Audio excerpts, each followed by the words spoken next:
یوں کہیے کہ علم باطنی میں 19 منزلیں ہیں۔ پہلی منزل پر لوگ وہ ہوتے ہیں جن کو بسا اوقات خود اپنے بارے میں علم نہیں ہوتا کہ وہ اس علم کی راہ پر ہے، اور ان کی تعداد 40,000 ہوتی ہے۔ ان کو مختلف ناموں سے پکارا جاتا ہے۔ اہل اللہ ان کو کہتے ہیں، اہل ارشاد بھی ان کو کہتے ہیں، اور رجل اللہ بھی ان کو کہا جاتا ہے۔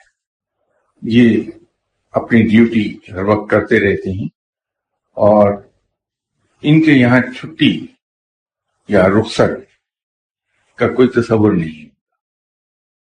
اگر کسی وقت خدا نخواستہ کسی وجہ سے ان میں سے کوئی آدمی غیر حاضر ہو جائے تو فی الفور اس کی جگہ لینے کے لیے دوسرا آدمی بٹھا دیا جائے۔ تو 40,000 کی تعداد ایک وقت میں دنیا میں قائم رہتی ہے۔ جو لوگ علم باطنی کی دوسری منزل پر ہوتے ہیں وہ در حقیقت اہل حق کے پہرے دار ہوتے ہیں، اور ان لوگوں کو عمران اللہ کہا جاتا ہے۔ ان کی ایک وقت میں تعداد 272 ہوتی ہے، اور یہ وہ لوگ ہیں جن میں سے کچھ حالت سکر میں ہوتے ہیں اور کچھ حالت سہو میں ہوتے ہیں۔ حالت سکر وہ ہے جہاں انسان اپنے ہوش و حواس سے بے نیاز ہو جائے، جہاں انسان پر اس کے ذہن کا کنٹرول ختم ہو جائے، وہ حالت سکر۔ اور حالت سہو وہ ہے جہاں انسان پر اس کے ذہن کا پورا کنٹرول قائم رہتا ہے۔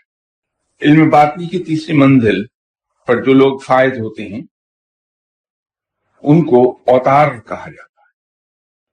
اس لفظ اوتار میں ایک کنفیوژن پیدا ہوگا، وہ ہے کہ ہندو دھرم میں بھی اوتار کا لفظ استعمال ہوا ہے۔ ہندو دھرم میں اوتار اس کو کہتے ہیں جو آسمان سے رب کی طرف سے اتارا گیا ہے۔ ان کی تعداد 333 ہوتی ہے، اور زمین کے گرد قائم چاروں برجوں کے یہ پہرے دار ہوتے ہیں، وہاں یہ پہرا دیتے ہیں۔ چوتھی منزل کے لوگ جو علم باطنی کے چوتھی منزل پر فائز ہیں ان کو خالصین کہا جاتا ہے، اور ان کی ٹوٹل تعداد جو ہے 673 ہے۔ اور یہ بھی وہ لوگ ہیں جن میں سے کچھ تو حالت سکر میں ہوتے ہیں اور کچھ حالت سہو میں ہوتی ہیں۔ پانچویں منزل کے لوگ جو ہیں علم باطنی کے پانچویں منزل پر ہیں، وہ ان کو اوتاد کہتے ہیں، اوتار نہیں اوتاد۔ ان کی جو ڈیوٹی ہے وہ مقام لاہو و مقام تاہو، یہ اس کے نگران ہیں۔ ان کے ذمہ وہ ڈیوٹیز لگی ہوئی ہیں، اور یہ ٹوٹل 233 ہوتے ہیں۔